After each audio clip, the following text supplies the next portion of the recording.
दोनों बहनों को हर दिन तरह तरह की क्रूर यातनाएं दी जाती थीं, लेकिन जितनी ज्यादा सजाएं उन पर लागू की जाती, लोग उतना ही उनके अस्तित्व से डरने लगे, क्योंकि आज तक ऐसा कोई तरीका नहीं मिला था जिससे उन्हें मारा जा सके। लेकिन जो लोग उन्हें राक्षस मानते थे वे आसानी से हार मानने वाले नहीं थे। एक दिन छोटी बहन को जबरदस्ती ले जाया गया। उसके सामने मौजूद इंसान के आकार का लोहे का पिंजरा देखकर उसे तुरंत खतरे का एहसास हो गया, लेकिन चाहे वो कितना भी विरोध और संघर्ष करे, आखिरकार उसे बेरहमी से उस लोहे के पिंजरे में बंद कर दिया गया और उसे अनंत फैले प्रशांत महासागर में फेंक दिया गया। हालांकि उसके पास अमर शरीर था, लेकिन छोटी बहन हर बार डूबकर मरने का एहसास पूरी तरह महसूस कर सकती थी। इस तरह वो बार बार डूबकर मरने और फिर जीवित होने, फिर मरने और फिर जीने की यातना सहती रही। खुशी की बात यह रही कि कुछ समय बाद बड़ी बहन एंडी भागने में सफल हो गई। हालांकि एंडी ने कभी भी अपनी बहन को ढूंढना नहीं छोड़ा, लेकिन यह काम समुद्र में सुई ढूंढने जैसा था।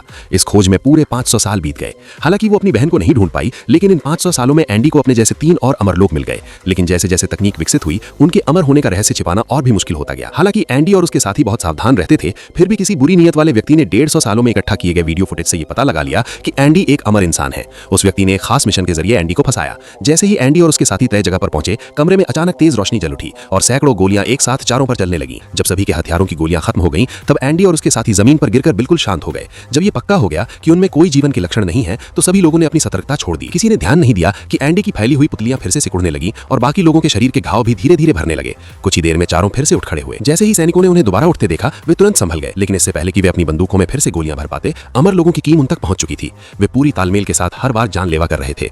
एंडी ने अपनी पीठ से 2 धार वाली बड़ी कुल्हाड़ी निकाली और अभी अभी मिले हमलों का 10 गुना बदला लिया। सिर्फ 20 सेकंड में ही 12 प्रशिक्षित विशेष सैनिक पूरी तरह मारे जा चुके थे और उनके बचने की कोई संभावना नहीं रही। तभी एंडी ने हैरानी से देखा कि कमरे के हर कोने में कैमरे लगाए गए थे, जिन्होंने उनके अभी अभी पुनर्जीवित होने का पूरा दृश्य रिकॉर्ड कर लिया था। साफ था कि कोई उनके खिलाफ साजिश कर रहा था। एंडी ने कभी नहीं सोचा था कि वो व्यक्ति CIA का एक अधिकारी होगा, और उस अधिकारी की मेज पर 1864 की एक पुरानी तस्वीर रखी थी, जिसमें मौजूद महिला सैनिक बिल्कुल एंडी जैसी दिखती थी। दूसरी ओर एंडी ने खून से सने कपड़े दफना दिए और सभी को अलग अलग होकर कुछ समय के लिए छिप जाने को कहा। उसने कहा कि जब तक उनके रहस्य को जानने वाले सभी लोग मर नहीं जाते, तब तक वापस इकट्ठा ना हो, चाहे इसके लिए 100 साल ही क्यों न लग जाएं। लेकिन जब वे ट्रेन से वापस जा रहे थे, तभी सभी अमर लोगों ने एक साथ एक सपना देखा, एक साधारण महिला सैनिक का जो अफगानिस्तान के युद्ध क्षेत्र में थी। एक मिशन के दौरान एक घायल दुश्मन ने मरने से पहले पलटवार किया और उसका गला काट दिया, लेकिन कुछ घंटों बाद वो न केवल फिर से जीवित हो गई, बल्कि उसके गले पर चोट का कोई निशान भी नहीं था। जो साथी कभी उसके साथ जीवन मरण के साथी थे, अब उसे देखकर भूत की तरह डरने लगे। डर का माहौल तेजी से फैल गया और पूरे कैंप में दहशत छा गई। यहाँ तक कि अधिकारियों ने भी उसे जर्मनी भेजने का आदेश दे दिया ताकि उसकी जांच की जा सके। महिला सैनिक पहले तो मना करना चाहती थी, लेकिन अधिकारी ने सीधे 2 ताकतवर लोगों को भेज दिया ताकि उसे जबरदस्ती ले जाया जा सके। अच्छी बात यह रही कि एंडी समय पर पहुंची। उसने दोनों ताकतवर लोगों को गिरा दिया,